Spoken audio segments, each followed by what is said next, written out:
on tips. The president has said, your tips will be 100% yours. Does this tax bill continue the payroll tax on people's tips? Yes, it does, Mr. Overtime. The president said your overtime will be tax-free.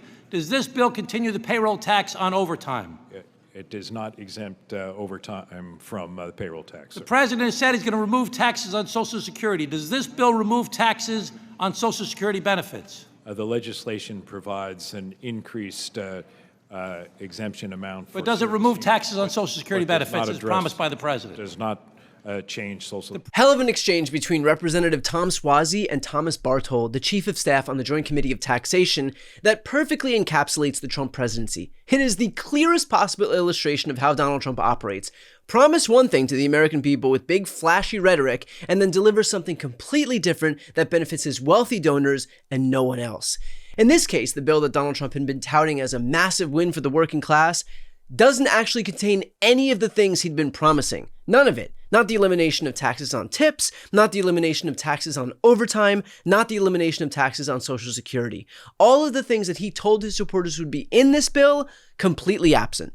And again, this isn't some partisan take. It is literally the opposite. The Chief of Staff on the Joint Committee of Taxation is a nonpartisan official. He was appointed Chief of Staff by 2 Democrats in 2009 and kept in his position by 2 Republicans in 2014, when Paul Ryan and Orrin Hatch issued a joint statement calling Tom a strong, nonpartisan leader during his 5 years as Chief of Staff and praising the work done by Tom and the JCT staff as quality, objective reports and analyses that help shape the major policy debates that are important to hardworking American taxpayers. All of which is to say, this is an honest broker, which is more than we could say for Donald Trump, who said this. We've come here today to talk about the biggest promise I think that the restaurant workers have had in a long time, and that's no tax on tips. And in our case, we mean it. Somebody that I know just copied it, but you know that's not going to happen.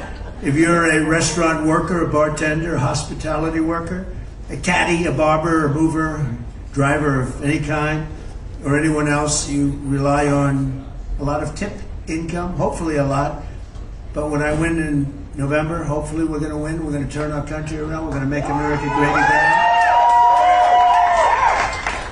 again. We are going to let you keep 100% of your tip income and not be harassed. And yet when we have the actual bill in front of us, we can see that he fails to deliver. Why? Because he got what he needs from his voters, and as far as he's concerned, they have no leverage and he owes them nothing. And that shouldn't surprise anybody. Remember, this is the same Donald Trump who claimed that he was going to deliver a manufacturing revival during his first term. And what happened? By the end of his presidency, U.S. manufacturing had fallen into a recession before the pandemic even hit.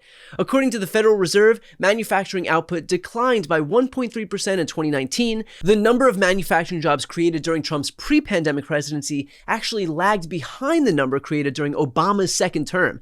And by the end of Trump's term, he oversaw a net loss of 178,000 manufacturing jobs. Not exactly a renaissance.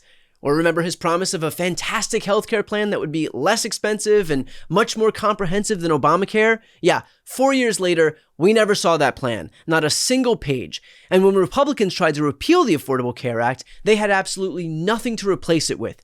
Tens of millions of Americans would have lost coverage with nothing to cushion the blow. What about that massive infrastructure plan? You know, the one that he touted as gonna rebuild America's crumbling roads and bridges? Instead, Infrastructure Week became a running joke during the Trump administration because it never actually happened.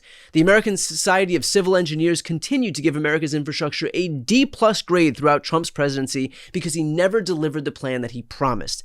And, as if we needed another example, let's not forget Donald Trump's promise to deliver a middle-class tax cut. And yet, what did we actually get? The 2017 Tax Cut and Jobs Act, which was a massive giveaway to corporations and the wealthy that did almost nothing for the middle class. According to the Nonpartisan Tax Policy Center, by 2027, 83% of the benefits of that tax cut will go to the top 1% of earners.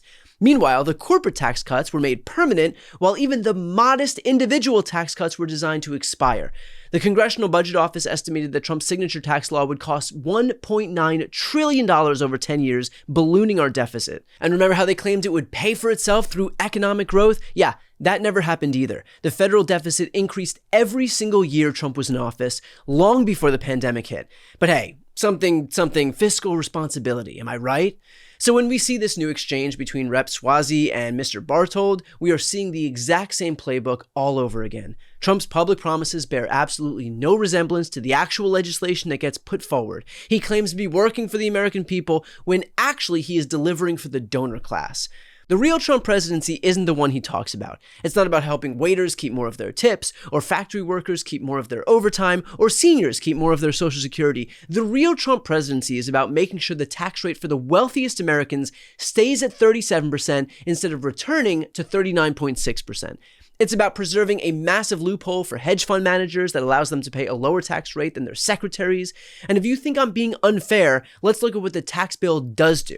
It makes the 2017 tax cuts permanent, which again primarily benefited the wealthy and corporations. The bill before Congress right now, according to Bartold, extends permanently the top tax bracket at 37%. That's the priority. That is what's actually in the bill. This is the essence of fake populism. It is promising to be on the side of working Americans while legislating for the benefit of the ultra-wealthy.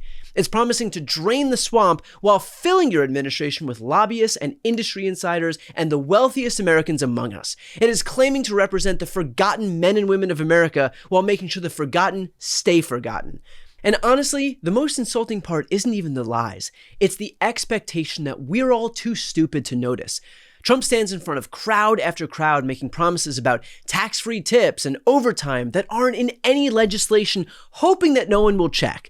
Well, Tom Suozzi checked, and now we all know the truth. Trump isn't just failing to deliver on his promises, he is actively delivering the opposite.